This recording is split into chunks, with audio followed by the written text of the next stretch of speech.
Net reckoning by pedestrian.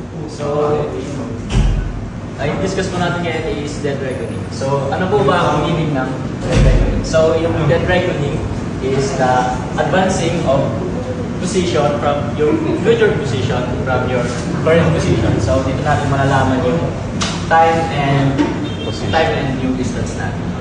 So, meron tayong given na distance and speed. So, yung overall distance natin dito is from waypoint A, so kailangan to DR. Sa DR natin, which is so 170 nautical miles. Okay.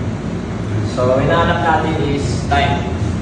So, given ito distance and speed, so Ano oras tayo darating sa DR natin? Darating sa DR natin.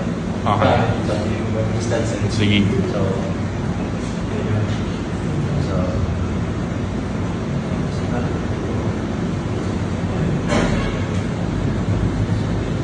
time is equal to distance natin 170 nautical mile, then speed natin is 10.5. Yan, nautical mile per hour.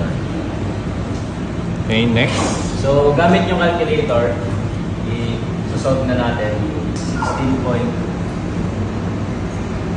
Natin is 16, 12. 16, 12 Hours. Step is, so next step is apply natin dito, so dito, so 01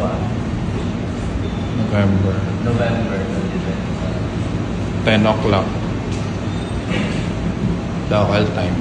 Tapos 16, 12. Ayan. So add natin 12, 12, 26. So minus natin sa 24. Minus Add 1 hour. Ay, 1 day. So, minus pala. Tama. Oo, minus. 02, 02, 12, 12.